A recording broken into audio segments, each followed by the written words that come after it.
आज का हमारा टॉपिक है रिकन्सिलिएशन ऑफ सेल्स। इसमें मैं आपको बहुत ही सिंपल और आसान भाषा में ये बताऊंगा कि आपको जीएसटी रिटर्न्स और फाइनेंशियल्स को कंपेयर कैसे करना है जब आप टर्नओवर का रिकन्सिलिएशन बनाएं। तो आप एक बात ये ध्यान से समझ लीजिए कि ये एक्टिविटी आपको मंथली करनी है। अगर आप मंथली करेंगे तो उसका बेनिफिट ऐसा होगा कि आपको एनुअल परेशान होने की जरूरत नहीं पड़ेगी। अभी अभी कुछ टाइम पहले ही हम लोगों ने जीएसटीआर 9 और 9C फाइल किया है। उसमें भी आपने सेम एक्टिविटी की होगी। बट मैं आज आपको एक मेथड और मैकेनिज्म बताने आया हूँ, और जो कॉमन इसके अंदर डिफरेंसेस होते हैं वो मैं कवर करूँगा। और जो इसमें एन नंबर ऑफ रीजंस हो सकते हैं डिफरेंस के, आपकी पेक्यूलियर काइंड ऑफ सिचुएशंस भी हो सकते हैं। बट जो कॉमन रीजन होते हैं आज हम वो डिस्कस करने वाले हैं, और जो मेन पॉइंट्स हैं, अगर आपके कॉन्सेप्ट्स क्लियर है ना, तो कोई भी बंदा रिकन्सिलेशन एकदम आसानी से कर सकता है। चाहे कंपनी का टर्नओवर 1000 करोड़ हो, 10,000 करोड़ हो, उससे कोई फर्क नहीं पड़ता। तो आपको सिर्फ ये ध्यान रखना है कि रिकन्सिलिएशन की जरूरत क्यों पड़ रही है, उसके रीजंस क्या है। उसके रीजंस कुछ भी हो सकते हैं, जैसे टाइमिंग डिफरेंस हो सकता है, या फिर वेरीड ट्रीटमेंट ऑफ ट्रांजेक्शन्स, यानी अब ट्रांजेक्शन का जो ट्रीटमेंट है वो अलग अलग तरीके से आप कर रहे हैं दोनों बुक्स में, या फिर क्लासिफिकेशन इश्यू हो सकते हैं। तो चलिए समझते हैं, और बने रहिए वीडियो में। आपको मैं एकदम डिटेल में बताने वाला हूँ इन सब चीज़ों के बारे में, और हम कुछ पॉइंट्स के बारे में डिस्कस करेंगे, और बहुत ही क्विकली डिस्कशन होगा हमारा। बिकॉज जो भी जीएसटीआर 1 फाइल करते हैं ना, उनके लिए ये बहुत ही इंपॉर्टेंट है। और जीएसटीआर 1 के टाइम पे ही अगर आप ये सब चीज़ें एक्टिविटी करके रखेंगे तो 3B भी आपका स्मूथ हो जाएगा, और मंथली आपके पास एक रिको भी होगा, फाइनेंशियल्स वर्सेस जीएसटी बुक्स। चलिए आगे बढ़ते हैं। तो सबसे पहला और मेन पॉइंट्स होता है रेवेन्यू रिकग्निशन। रेवेन्यू रिकग्निशन के लिए मैं थोड़ा सा बैकग्राउंड आपको दूंगा। मैं ये मान के चल रहा हूँ कि सपोज आपकी कंपनी लिस्टेड कंपनी है, अगर उसको इंडियाज अप्लीकेबल है या फिर अकाउंटिंग स्टैंडर्ड अप्लीकेबल है। सबसे पहले मैं इंडियाज का ले लेता हूँ। अगर इंडियाज अप्लीकेबल है तो आपको इंडियाज 115 फॉलो करना है। तो 115 के हिसाब से हम लोग परफॉर्मेंस ऑब्लिगेशन देखते हैं, यानी जब भी आपका परफॉर्मेंस ऑब्लिगेशन पूरा होगा आप तब रेवेन्यू रिकॉर्ड करेंगे। यानी हम 5 स्टेप मॉडल पे बिलीव करते हैं। 5 स्टेप मॉडल 115 में दिया गया है। जैसे सबसे पहले तो आपको कॉन्ट्रैक्ट आइडेंटिफिएबल होना चाहिए। फर्स्ट आइडेंटिफाई कीजिए कि कॉन्ट्रैक्ट क्या है। दूसरा, आइडेंटिफाई द परफॉर्मेंस ऑब्लिगेशन। तीसरा, ट्रांजैक्शन प्राइस डिटरमाइन कीजिए। फिर ट्रांजैक्शन प्राइस को एलोकेट कर दीजिए टुवर्ड्स परफॉर्मेंस ऑब्लिगेशन। यानी अगर आपके 2-3 परफॉर्मेंस ऑब्लिगेशन है, सपोज आप कोई टैक्स सर्विस दे रहे हैं, मैं ओएमएस की सर्विस दे रहा हूँ, या फिर मैं और भी उसमें कुछ आप एंसिलरी सर्विसेज दे रहे हैं, डिलीवरी सर्विस, ये कुछ भी चीज़ें आप कर रहे हैं, तो आपको ये करना है कि ये इतने मेरे परफॉर्मेंस ऑब्लिगेशन है, और ये इसका ट्रांजेक्शन प्राइस है। ठीक है।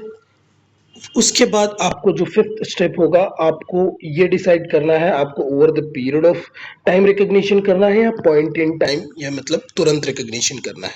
तो एक एग्जांपल लेते हैं। सपोज आपने गुड्स बेचा और गुड्स मैंने सोल्ड आउट कर लिया। सपोज मैं मार्च में सोल्ड आउट करता हूँ, 28 मार्च को मैं एक गुड सोल्ड आउट मैंने कर दिया, और उसके साथ मैंने फ्रिज बेचा और वारंटी दे दी 3 इयर्स की। तो अभी जो मैंने फ्रिज बेचा वो तो मैं तुरंत उसका जो भी है रिकॉर्ड कर लूंगा।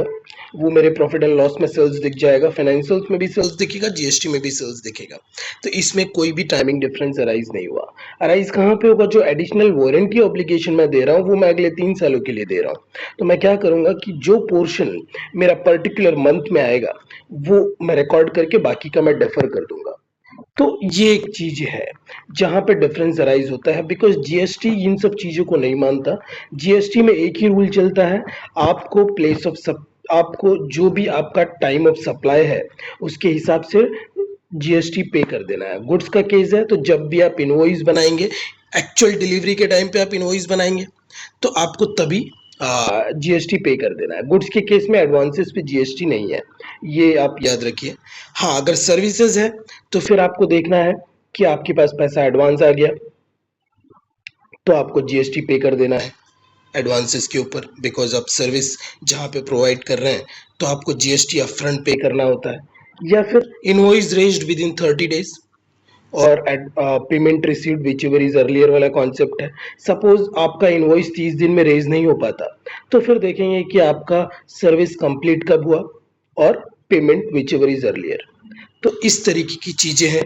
जो जीएसटी है वो थोड़ा सा स्ट्रिक्ट है, वो बोलता है तुरंत आपको, बिकॉज वहां पे टैक्स कलेक्शन इन्वॉल्व है, तो वहां पे थोड़ा भी गवर्नमेंट लीवे नहीं देती है। जैसे ही आपके पास पैसा आया आपको टैक्स भरना होता है, और फाइनेंशियल्स में आपको एक सेट ऑफ अकाउंटिंग स्टैंडर्ड या इंडियस या फिर रेवेन्यू रिकग्निशन के जो भी प्रिंसिपल्स स्टिपुलेटेड है वो आपको फॉलो करने पड़ते हैं। तो ये था रेवेन्यू रिकग्निशन। हम डिटेल में यहाँ बात नहीं कर सकते, फिर भी मैंने आपको एक अपने तरीके से बताने की कोशिश की है कि डिफरेंस अराइज क्यों होता है। आज का पर्पस यही है। कभी हम इंडियस 115 पे बात करेंगे तो हम डिटेल में समझेंगे, और अलग अलग सेक्टर्स पे कैसे अप्लाई होता है वो भी हम देखेंगे। कंस्ट्रक्शन सेक्टर, सॉफ्टवेयर सेक्टर, या फिर नॉर्मली कोई ट्रेडिंग कर रहा है, या फिर और भी चीजें जो अलग अलग सेक्टर्स पे कैसे अप्लाई होता है। तो आगे समझते हैं financial credit note. Financial credit note का मतलब मैं आपको बैकग्राउंड दे देता हूँ। फाइनेंशियल क्रेडिट नोट का मतलब क्या होता है। कभी कभी हमें क्रेडिट नोट्स देने पड़ते हैं और उन पे जीएसटी का इम्पैक्ट हम नहीं लगाते, वो स्मूथ, ताकि बिजनेस चले, कुछ प्रॉब्लम्स ना आए। सपोज कोई आप इलेक्ट्रॉनिक गुड्स में आप डील करते हैं, स्मार्टफोन्स या फिर नॉर्मली एंड्रॉइड फोन्स या जो भी है, आप डीलर हैं। तो होता क्या है, ये जो फोन वगैरह होते हैं ना, ये जैसे ही मार्केट में आप लेके आते हैं, मैन्युफैक्चरर लॉन्च करता है और फिर जब आपके पास आ जाता है बेचने के लिए, तो सपोज इन सब ड्यूरेशन में फिर आपके स्टोर में भी गुड्स पड़ा होगा, एक महीना निकल जाता है, और इन डिवाइसेस की जो प्राइजेस हैं ये ड्रास्टिक चेंज होते रहती हैं, बिकॉज इसमें अपग्रेडेशन आते होते हैं। तो जैसे अपग्रेडेशन आने लगते हैं तो ये सब क्या होता है, इनकी प्राइजेस नीचे होने लगती हैं। तो इसमें डीलर और मैन्युफैक्चरर के बीच में जो कम्युनिकेशन होता है वो इस तरीके से होता है कि भाई, हम डीलर बोल देता है मैन्युफैक्चरर को जो आपने सेल हमको किया हुआ है, सर अगर इसकी प्राइस गिर जाएगी और हम आपसे हाई प्राइस पे खरीदे तो हमको नुकसान हो जाएगा। तो उन दोनों के बीच में क्या होता है कि बहुत सारे ऐसे कम्युनिकेशंस होते हैं जिसके थ्रू जो मैन्युफैक्चरर है वो फिनांस करता है किसे, डीलर को, सो दैट डीलर उसके प्रोडक्ट को बेच पाए आसानी से। अदरवाइज उसका प्रोडक्ट भी बिकेगा नहीं और वो कोई उससे प्रोडक्ट भी नहीं खरीदेगा अगर प्राइस कम हो रहा है और वो प्राइसिंग जो रिडक्शन का सपोर्ट है वो डीलर को नहीं दे रहा है। तो मैन्युफैक्चरर जो भी सपोर्ट सीएन के फॉर्म में, it is like a flowing money towards the dealer, ये फिनेंसिंग करता है वो। तो इससे क्या होता है कि प्राइस एडजस्टमेंट हो जाता है। तो जो प्राइस एडजस्टमेंट है ना इन चीजों की, तो इसमें अगर वो टैक्स का इफेक्ट करेंगे ना तो वो परेशान हो जाएंगे। तो इसलिए वो बोलते हैं कि विदाउट टैक्स हम लोग करेंगे, जो ओरिजिनल ट्रांजेक्शन है उसी के हिसाब से हम सब लोग जीएसटी का बेनिफिट ले लेंगे, दोनों भी अपने अपने बुक्स में। अब समझते हैं इम्पैक्ट क्या होता है फाइनेंशियल्स पे। फाइनेंशियल्स में तो क्रेडिट नोट से वो फाइनेंशियल टर्नओवर कम हो जाता है, बट जीएसटी के अंदर तो कुछ इफेक्ट नहीं आया, क्योंकि वो लाइबिलिटी तो जैसे थी वैसे ही है। जीएसटी में उसका कुछ इम्पैक्ट नहीं है, बिकॉज क्रेडिट नोट में जो मैन्युफैक्चरर था यानी जो ओरिजिनल सेलर था उसने अपने जीएसटी का कोई बेनिफिट वहां पे लिया नहीं, उसने सीएन नहीं रेज किया, तो उसने सीएन का बेनिफिट भी नहीं लिया, और फिर यहाँ से जो डीलर है उसने भी अपना इनपुट रिवर्स नहीं किया। ठीक है, इस तरीके की चीजें यानी without effect of GST. Categorize and reconcile financial credit notes separately to avoid discrepancies. है ना, एक बना के रखे भाई ये मेरे फाइनेंशियल क्रेडिट नोट्स हैं and these are the credit notes और debit notes with the taxes, means credit notes. Basically I am talking here from the point of view of the seller, कि सेलर अपने books में sale कर चुका है और financial credit notes raise कर रहा है, या फिर जो भी एक्स वाई जेड रीजन है उसकी क्रेडिट नोट्स रेज करने का। अब देखिए टाइमिंग डिफरेंस जो है ये अनबिल्ड रेवेन्यू, इसको जस्ट मैंने हाईलाइट करने के लिए अलग से लिखा हुआ है, अदरवाइज ये टाइमिंग डिफरेंस का ही पार्ट है। अनबिल्ड रेवेन्यू क्या होता है, ये अक्रूड रेवेन्यू आप बोल सकते हैं, यानी जो रेवेन्यू आपने कमा लिया है। सपोज कीजिए आप इस मंथ के एंड में 28 को या 27 को आपने कुछ रेवेन्यू, या फिर मार्च पकड़ लेते हैं, मार्च 28 को आपने कुछ रेवेन्यू अर्न कर ली है, आपके हिसाब से आपने कमा लिया है, बट आपको जीएसटी में within 30 days invoice raise होना चाहिए। तो आपने अभी नहीं रेज किया, आपने अप्रैल में रेज कर दिया, 2 अप्रैल 5 अप्रैल को आपने इनवॉइस रेज कर दिया। तो इससे हुआ क्या, आपका जीएसटी में तो वो बाद में आपका यहाँ पे क्या होगा, जीएसटी में तो वो बाद में आपके रिफ्लेक्ट होकर आप जीएसटी पे करेंगे, बट आपके फाइनेंशियल्स में वो अनबिल्ड रेवेन्यू में आ गया। तो इस तरीके से वो डिफरेंस क्रिएट होगा। तो इसे भी आपको ध्यान रखना है कि अनबिल्ड रेवेन्यू की वजह से जो भी मेजरली फाइनेंशियल ईयर एंड में लोग ज्यादा करते हैं, तो उसमें आपका, बिकॉज इंडिया में ईयर एंड पे बनता है, एनीवेज बाकी जो मंथली और क्वार्टरली बनाते हैं वो भी इन सब चीजों का यूज करते हैं अनबिल्ड रेवेन्यू का। तो वहां पे भी डिफरेंस आ सकता है। फिर एक आता है जो मेजर चीज है, सप्लाईज अंडर शेड्यूल 1। शेड्यूल 1 में आपको पता है जो भी सप्लाईज लिस्टेड है, उसमें से एक चीज ये है कि अगर कंपनी के पास 3 ब्रांच है, तो तीनों ब्रांच में अगर सपोज वो तीनों ब्रांच आपस में कोई ट्रांजेक्शन करते हैं, तो जीएसटी में उसे सेल्स माना जाएगा। जीएसटी में हर एक रुपए पे टैक्स देना पड़ेगा आपको, ठीक है। तो जो भी ट्रांसफर होगा, सपोज ब्रांच ए से ब्रांच बी को ट्रांसफर हो रहा है, ब्रांच ए मुंबई में है, ब्रांच बी जो है वो दिल्ली में है, आपने ट्रांसफर किया, दो कुछ पैसे का ट्रांजेक्शन नहीं हो रहा है, आप गुड्स खाली ट्रांसफर कर दे रहे हैं वहां पे, लेकिन विदाउट कंसिडरेशन भी हो रहा है, ये ध्यान दीजिएगा, बिकॉज एक ही पैन के अंदर में 2 जीएसटी है। तो एक जीएसटी से दूसरे जीएसटी आपका गुड्स चला जाता है, और फिर आप इसमें क्या करते हैं, आप एक जगह जीएसटी भरते हैं, ब्रांच जीएसटी भर देगा, ब्रांच भी आईटीसी क्लेम कर लेगा उसका, जो भी अगर आप फुलफिल करते हैं। इसमें रूल 28 के हिसाब से अगर आप देखेंगे, तो अगर जो रिसिपिएंट है उसको फुल आईटीसी मिल रहा है, तो वो कोई भी प्राइस डिसाइड कर सकता है क्रॉस चार्ज करने के लिए। पूरे जीएसटी में क्रॉस चार्ज के ऊपर कुछ नहीं लिखा हुआ है, ये एक अकाउंटिंग कॉन्सेप्ट है। क्रॉस चार्ज को आप ऐसे समझिए, एक नॉर्मल सेल्स कर रहा है एक ब्रांच दूसरे ब्रांच को, जो भी वो सर्विस या गुड्स प्रोवाइड कर रहा है, जो भी चीज कर रहा हो, वो क्रॉस चार्ज कर सकता है, इवन सर्विसेज हो या गुड्स हो। तो ये जो भी आप ये शेड्यूल 1 के अंदर में जो भी सेल्स होते हैं, तो जीएसटी में तो वो सेल्स दिख जाएगा जो भी आपने क्रॉस चार्ज किया हुआ है, वेदर इट इज सर्विस और गुड्स, बट वो आपकी फाइनेंशियल्स में कुछ नहीं आता उसका इम्पैक्ट, बिकॉज वहां पे इसका कोई लेना देना नहीं है, कुछ नहीं है, बिकॉज इसमें कंसिडरेशन इन्वॉल्व नहीं है, आप कुछ नहीं कमा रहे हैं, आप सिर्फ गवर्नमेंट को टैक्स पे करने के लिए। और गवर्नमेंट, ये एक रेवेन्यू न्यूट्रल का कॉन्सेप्ट है, मैं बताऊं आपको।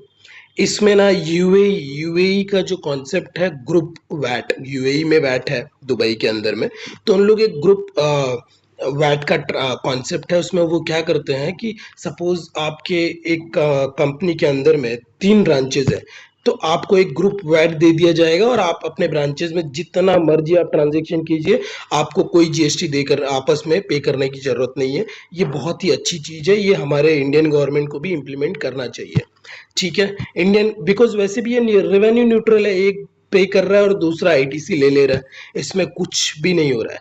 और गवर्नमेंट बोलती है हमको ट्रैक रखना है, ट्रैक तो और भी चीजों के द्वारा रखा जा सकता है, आजकल सब चीज ऑनलाइन है। तो ट्रैकिंग के नाम पे ये जस्ट रेवेन्यू कलेक्ट कर रहे हैं, और उसका कुछ बेनिफिट हो नहीं रहा है गवर्नमेंट को, बट स्टिल प्रॉब्लम्स तो है, इसे सॉल्व करना चाहिए। अब आते हैं सप्लाईज विद कंसिडरेशन, रिकवरीज और डैमेजेस।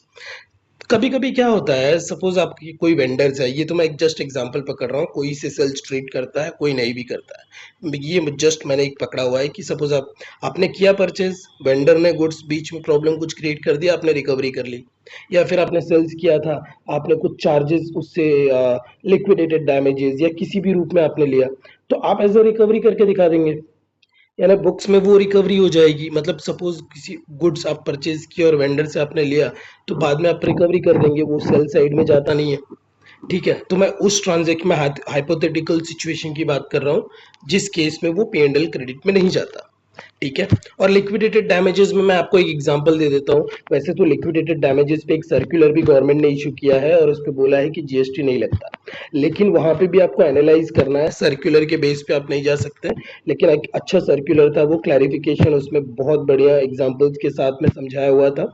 तो उन्होंने सिर्फ ये बोला है कि लिक्विडेटेड पे जीएसटी नहीं है, बट अगर आप देखेंगे बहुत सारे AA रूलिंग्स हैं जो कॉन्ट्राडिक्ट करती हैं, और भी केस लॉज हैं जहां पे लिक्विडेटेड डैमेजेस पे जीएसटी है ऐसा बोला जाता है। लेकिन मैं मानता हूँ लिक्विडेटेड डैमेजेस पे जीएसटी अवॉइड ही करना चाहिए। खासकर आपको सिचुएशन एनालाइज करना है, अगर वो एंसिलरी टू योर सेल्स है या फिर इन एडिशन टू सेल या अदर सर्विसेज में आ रहा है, भले वो लिक्विडेटेड के नाम पे हो, आपको जीएसटी भरना पड़ेगा। ठीक है, लिक्विडेटेड का मैं एग्जांपल देता हूँ। सपोज आप कोई गिफ्ट शॉप में जाते हैं, आपको अपने फ्रेंड के लिए एक अच्छी सी गिफ्ट खरीदनी है। आप जैसे शॉप में एंटर होते हैं, आप गिफ्ट देख रहे हैं, आपके पीछे इमेजिन कीजिए कुछ घड़ी था, और जैसे ही आप पलटी करते हैं वो हाथ लगता है और घड़ी गिर के टूट जाती है। तो अब वो घड़ी टूट गई है, आपको जो दुकानदार है ऐसे तो नहीं छोड़ेगा, तो फिर आपसे वो कुछ कंपनसेशन ले लेगा। तो वो कंपनसेशन जो लेगा ना, उस पे जीएसटी नहीं आएगा, वो लिक्विडेटेड डैमेजेस है, सेल्स हुआ ही नहीं अभी, समझे? कुछ एग्रीमेंट ही नहीं है आप सेलर बायर के बीच में। तो इन सब चीजों को लिक्विडेटेड डैमेजेस बोला जाता है और उस पे जीएसटी नहीं आएगा। ठीक है, बिकॉज वो सप्लाई के डेफिनेशन में ही नहीं आया अभी। इस पे हम डिटेल में बात कर सकते हैं, बट अभी नहीं, कभी और वीडियो में चर्चा करेंगे। फिर कैपिटल गुड्स, जैसे आप सब जानते हैं, स्टिल कुछ लोग सेल साइड में लेके जाते हैं और कुछ लोग इसको आईटीसी रिवर्सल कर सकते हैं सेक्शन 18 में प्रॉपरली उसके। बट मैं यहाँ पे अज्यूम कर रहा हूँ कि जो भी आपने कैपिटल गुड्स बेचा, तो अगर आपने कैपिटल गुड्स बेचा तो उस पर आपने जीएसटी पे कर दिया, तो होगा क्या, फाइनेंशियल्स में आप क्या दिखाएंगे, आप तो एसेट डी रिकॉग्नाइज कर देंगे, खाली जो प्रॉफिट एंड लॉस होगा वो आप पीएनएल में लेके जाएंगे। बट जीएसटीआर 1 में तो पूरा सेल्स रिपोर्ट हो जाएगा। तो ये एक रीजन होता है जो डिफरेंस क्रिएट करता है। कंक्लूजन ये है कि इस चीज में मेटिकुलसनेस इंपॉर्टेंट है, आपको ध्यान से करना है।